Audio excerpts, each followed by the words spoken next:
guys, welcome to Miami Beach. This is beautiful. Hydrate this.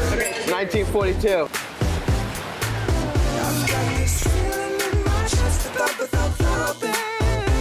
It does say Miami's Maverick. Right, exactly. So tonight we have dinner. We have dinner. Yacht. The yacht. Last night I'm in New York City. Today I'm on this beautiful yacht in Miami. This is Doma in Wynwood. Just opened last week.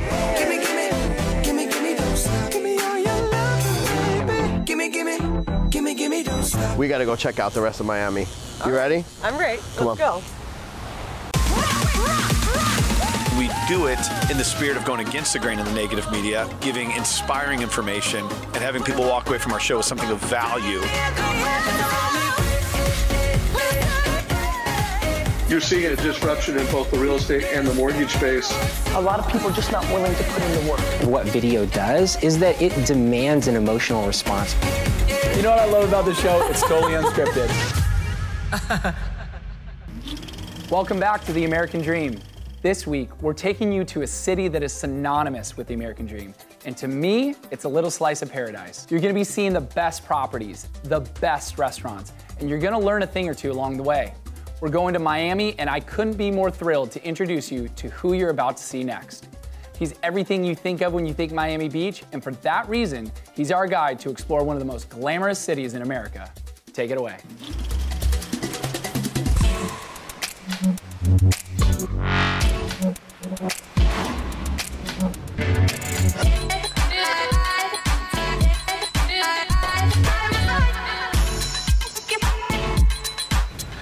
Hey, sunshine. Glenn, what's going on? How was your trip? It was amazing. How are you? I'm doing great. Oh, good. Good to see you. How do you like South Point Park? Oh, this is gorgeous. I could stay here all day. All day? What do you mean all day? Why would I leave? We gotta get out of here. What am I gonna go see? Well, I do want to eat some Cubano sandwiches, and really, I want to know what Miami is like. Well, listen, Golden Girl, they have water in San Diego. We gotta go check out the rest of Miami. All right. Ready? I'm ready. Let's go. By the way, that's the Continuum. Okay. And that's the Portofino. So south of 5th, being one of the most wealthiest communities down here. It's got its own zip code, got its own school district. I feel the affluence here. Time. Great restaurants, Smith & Walensky. You got Il Molino. Yep. Just great stuff.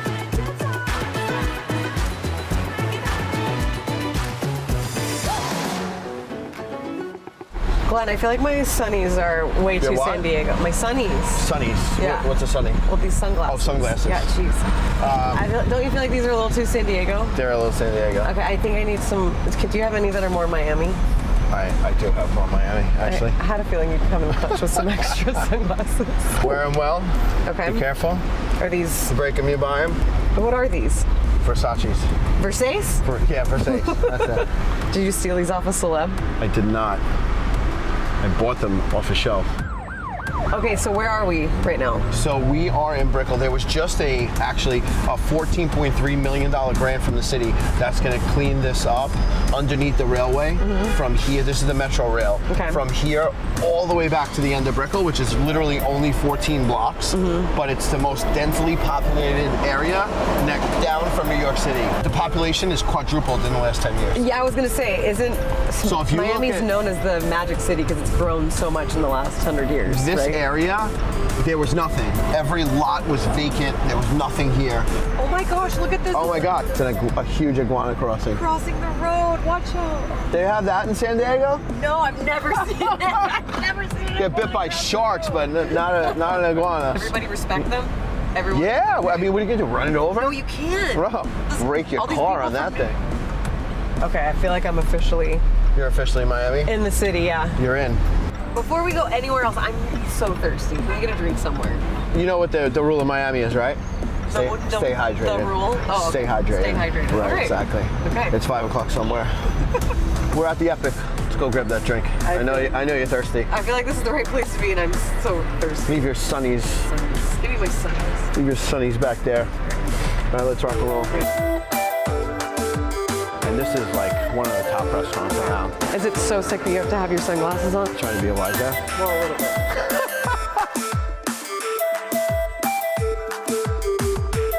Hydrate this. 1942.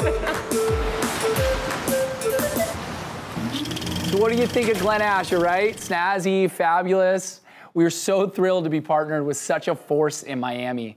Up next, we have a special treat. We're gonna check out modern day Miami and blast ourselves into the past and explore a very significant home built by the maverick of Miami, Alfred Browning Parker. Check it out.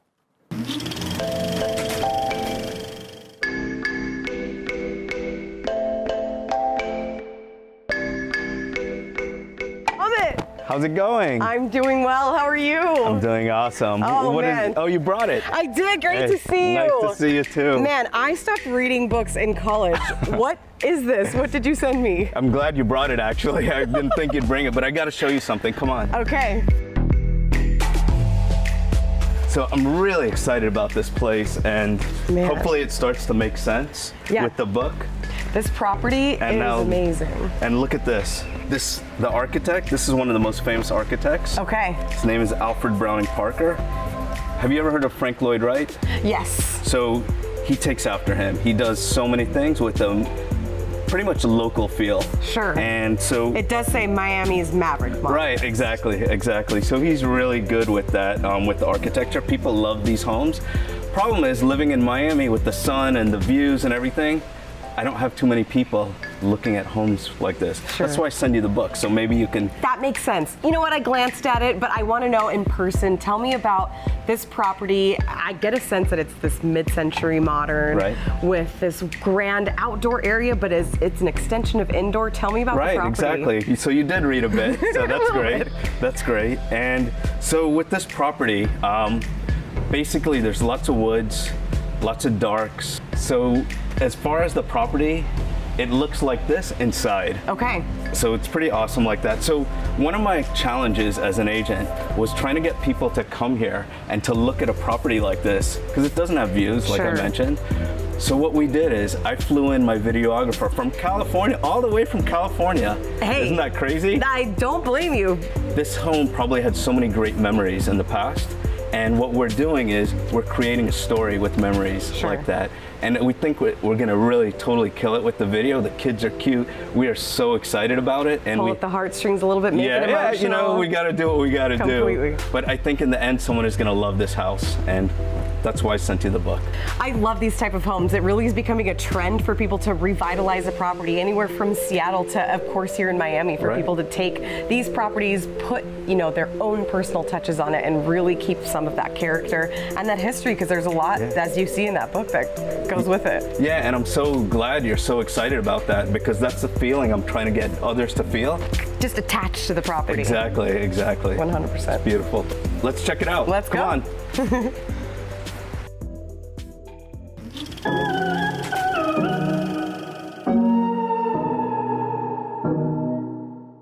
Alfred Browning Parker lived from 1916 to 2011, and he was a modernist architect who is one of the best-known post-World War II residential architects.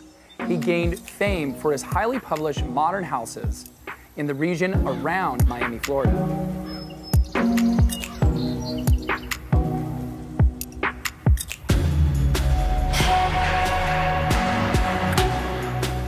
Alfred Browning Parker designed well over 500 projects in his 60-year career. Most notable were his own homes, especially the homes he designed for himself on Royal Road and in Gables Estates.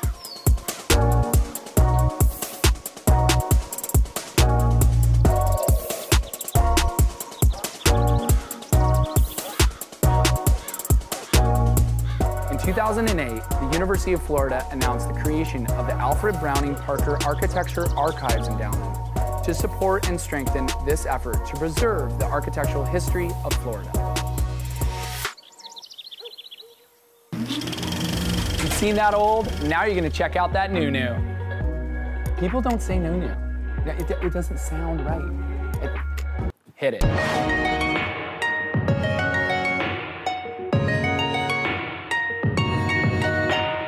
Welcome to beautiful Sunny Isles Beach. Our beaches are truly, truly beautiful here.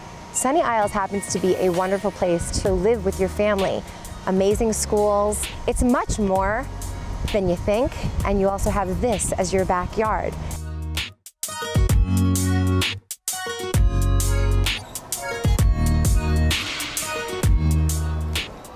Welcome to Porsche Design Tower, or welcome home. Take a look at this. There's pool, there's backgammon, there's a lounge area. You could throw a party here.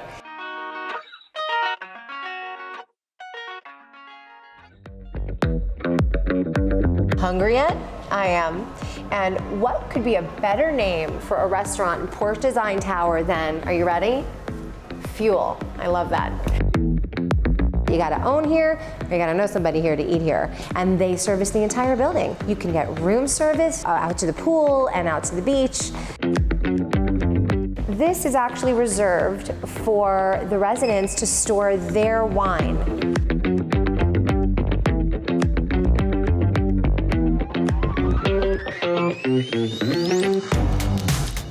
The centerpiece of this building is the mechanical car lift that makes you feel like James Bond when you come home, pull into that garage, and it's the only one in the world that will take you from your car in the lift up to your home privately. Come take a ride with me. So we're in the garage right now. We're in our own personal capsule that's going to take us up to this gorgeous unit that you're going to see. And here we are. Now let's take a look at this beautiful residence. 3 bedrooms and 4.5 bathrooms. We just pulled our car right into the garage that is off of the living room. 36 stories up in the air in this magnificent skyscraper, complete with fireplace, and really super for entertaining because of this open layout and this open kitchen design. You have an induction cooktop, all by Miele. You have German engineered cabinetry by Pogenpol. Your cappuccino maker, everything is built in. Welcome to this beautiful master bedroom. Imagine waking up to this every morning. The master bath, a tremendous shower for 2. This one was just designed so beautifully. Let me show you what's outside. This residence offers you the most amazing view, but not just that. Where else do you have a balcony with your own private swimming pool? You really have the best of all worlds. You have a home in the sky, your feet in the sand, private garage, private pool, gorgeous balcony. This is Miami.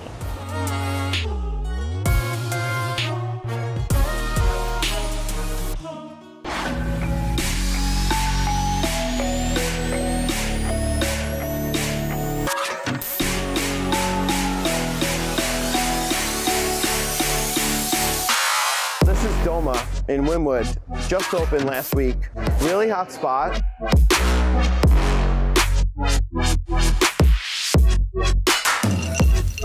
Fine art, fine cuisine.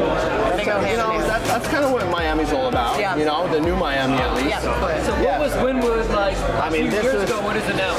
Dude, this place was all industrial, no development.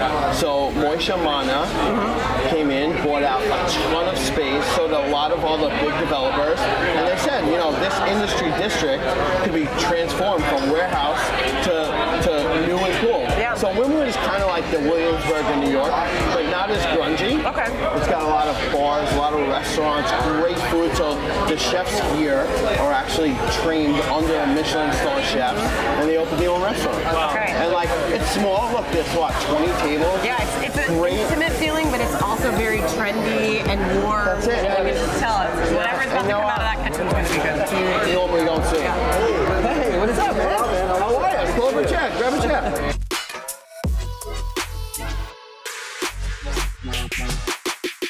We're here to experience Miami. He's brought us to the best restaurant in town. So I told him he's smart man. Because people can get more than just a restaurant. They can walk outside, they go in the gallery. I know a friend of mine, I think it's a mutual friend, went to the gallery and spent a lot of money and got some beautiful artwork. How much is one of the pieces in there? Actually, this artist is Rena, who's a French artist. But you change it, right? They change it. Okay. Every week they change it, so you can actually, the front of the building changes as well with it. Oh, really? Wow. So they repaint the private property in front. You know, Wynwood is totally different than any other neighborhood in Miami. It It's feels really like artsy. Yes. You know, you got the Wynwood walls, you have a ton of restaurants, you got great food. Got a lot of character. Just everywhere you turn something different. Yeah. And that was what the inspiration behind this project. Because we're next to the railroad track, the Florida East Coast Railroad. The project is actually called the Wynwood Track. You know, moving to New York with a big business, came here, left it there, go back once in a while, went back and forth, and decided this is a better quality of life. That's it, yeah. Right? You know, if you could do it here and make it here and have your business here, life is great.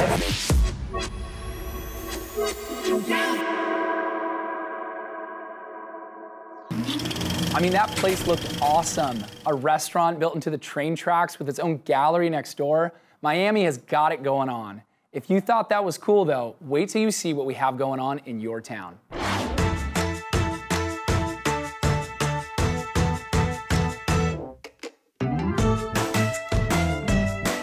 Today we're at 35 East Toledo on the Venetian Islands in Miami Beach. The Venetian Islands are a group of 6 man-made islands dating back to the early 1900s. And now, fast forward today, another century, Venetian Islands have some of the most coveted waterfront real estate. The home that we're sitting in today is brand new. It's just about ready to be finished. It's a work of art. It's unlike anything else that I've ever seen in my 10+ year career. So throughout the home itself, which is just a little over 7,000 square feet, which you have 5 bedrooms, 5 bathrooms, and 2 half bathrooms, a massive outside entertaining space with 2 sections of an infinity pool that is endless, that looks over Biscayne Bay waterway out to the southeast.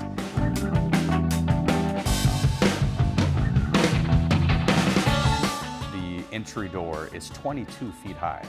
The door is actually a piece of art designed by the architect as a one-of-a-kind piece. There's a mix of concrete, glass, natural elements, and you're looking out towards the southeast where the sun is rising in the morning and you see nothing but water. Soaring 30-foot ceilings. The kitchen, which is a chef's dream, is complete Snydero.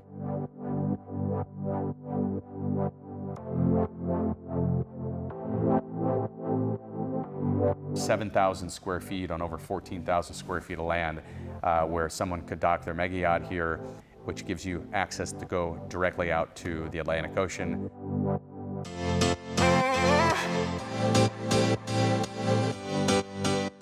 The owners had visioned this home for themselves in terms of how they were going to live their lives here on the Venetian Islands. So, you know, the true American dream of finding a piece of land, finding the perfect view, building the absolute perfect home.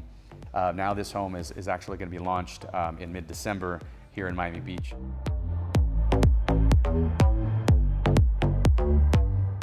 So this morning was pretty special, how the owner had asked me to come over and take a look at what the sunrise is going to feel like. When I wake up in the morning, drinking coffee on my balcony, trees are dancing to the whistle of the wind. Lord, I'm thankful for everything. You know, starting the morning off, 6:15, got a chance to meet my friend Glen. We're here on the dock, looking out, nice breeze coming off of Biscayne Bay, and really starting to feel the energy of what the ultimate buyer of this home is going to feel on a day-to-day basis. You're waking up in the morning, you're having your cup of coffee, you're getting ready to go to the gym, you're getting ready to go for your routine to where you're going to start your day living here. From the cradle to the grave, you give me everything, I've got it all. What I want to do now is I want to take you all out and show you what the Venetian Islands are all about. Let's go.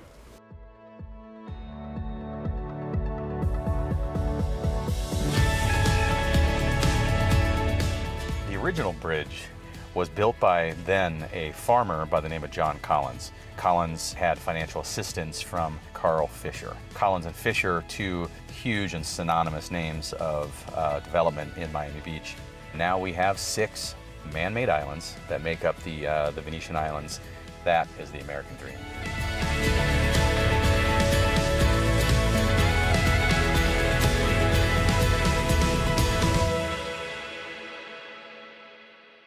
Life-changing moments are sometimes paying attention when you have a minute to hear from one of the greatest. And right now we are bringing you one of the greatest, David Meltzer. He is an entrepreneur, speaker, complete game changer in mindset. He is an author. He's incredible. I want to start right off with people who have limiting beliefs. And this is such a big topic. We could sit here for an hour, but let's just hone it right in. Limiting beliefs. It's amazing how many people think, say, and do the right things, but they limit what they believe. And even worse, they're not aware of their unconscious competency, which has a duality. One is the energetic attraction. So many people do all these right things and then they attract the exact same thing in their lives, and they do that energetically and they're not aware of it. And then secondly, genetically, we have personality traits, characteristics, obsessions, all types of things that we've inherited from usually 4 generations down, and we're not aware of the effect of that. And so what happens is we go into situations, whether it's our profession, our relationships, our addictions, and we limit ourselves, we limit our power. And the biggest problem with people today is they don't ask for enough. You know, I have no problem asking. I can be told no. I'll be told no 1,000 times, but the yes is so beautiful. Yeah, I love no. I have a philosophy about no, right? I dream and always say, look, what if you were only 25 no's away from getting what you want? How excited would you be after the first no, the 10th no, and especially the 24th no? But yet, I know your attitude shared with mine. It's like most people hear no, and it's like you were saying earlier, like what you have to do. You look forward to what you have to do. It's not what I have to do, you say. It's what I get to do. You get to do. Same philosophy with no. It's an unexpected opportunity. And sometimes the no's are just as much of a blessing. I am so thankful for so many no's in my life. I don't know about you. And then the yeses that were right, you're like, oh, and we tend to get this stuck position of kind of groveling in the midst of a no or a stuck. How do you tell somebody when you're sitting in that position that you feel like it's stuck and you don't know which way to go? How do you press through? What I'm looking for is the universe to tell me. So I actually take a universal sense of no. If we're involved in a business deal and I'm trying to get an answer from you and you tell me, oh, my son got sick and I can't make it, that's 1 no. And then maybe my tire breaks when I'm going to see you, that's 2 no. These could be very legitimate reasons. And at that third, here's the interesting thing about the third universal no, is that if something happens for the 3rd time, and for example, we couldn't do this interview 3 straight times, I would call you, Amy, and say, you know what, Amy, this isn't the right way or the perfect time. I'm very interested in doing it, but I have other things I need to do. When you're ready, please let me know. What happens is 50% of the time, there's no resistance, and someone like you says, oh, let's do it right now.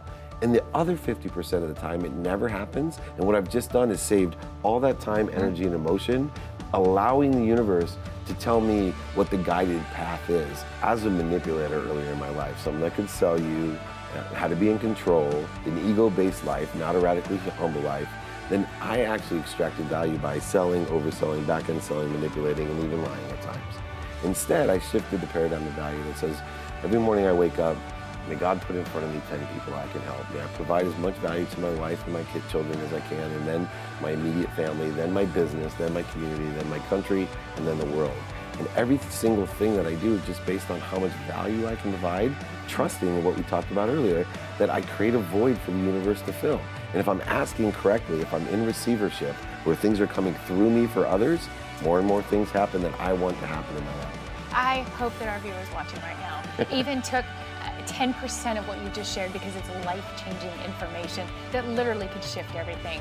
And I can't thank you enough for being on the show today, bringing this. I hope that everybody realizes to follow you online, because even watching some of your videos, they're funny, they're informational, it's awesome. They could get nuggets every day that could help change this mindset, because it only takes a little bit of time for something to become a habit. You just got to do it. And you got to do it every day, consistent, right? Absolutely. Thank you for coming on The American Dream today. An honor to meet you. It's a dream to be with you, Amy. Thank you. Make sure you follow David Meltzer. Follow us here at The American Dream. Check out his stuff. Follow the positive message that is being sent out. It could change your life. We'll be right back with more. At the end of the day, nothing is promised tomorrow, so it's all about living in the moment today.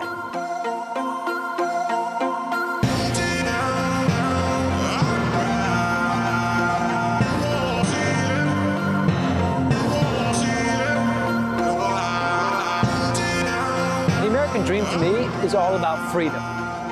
Here I am, I'm from New York City, Last night I'm in New York City. Today I'm on this beautiful yacht in Miami because I have the freedom of choice to do what I want to do when I want to do it.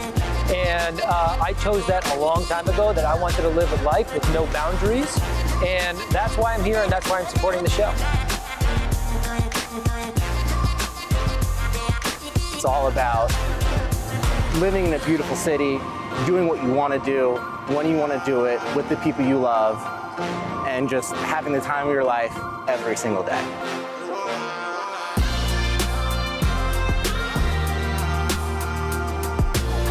I love the American dream because it's a different angle on getting in touch with some of the real estate, some of the people, some of the communities, and not necessarily just solely based on some sort of a reality TV show and following characters. It's more about what's real in front of you and the subject matter at hand and the community, really, and the surroundings.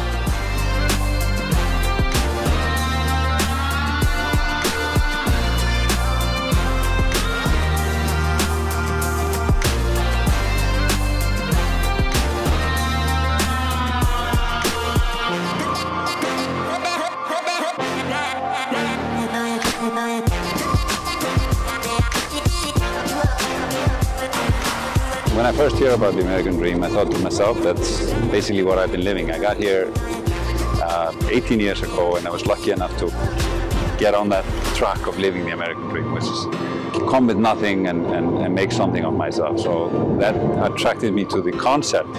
After I learned more about it, I actually understood that it was about, you know, positive message of what you can do and what real estate and other things can mean to people. So yeah, it's all good.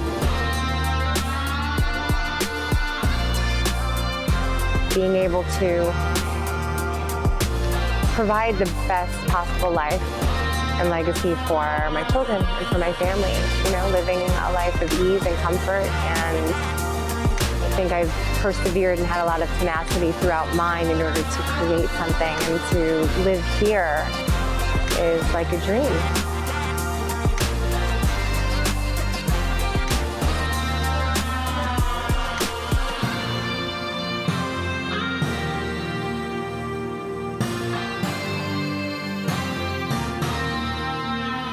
It's all about working hard, doing what you want, and being happy with it.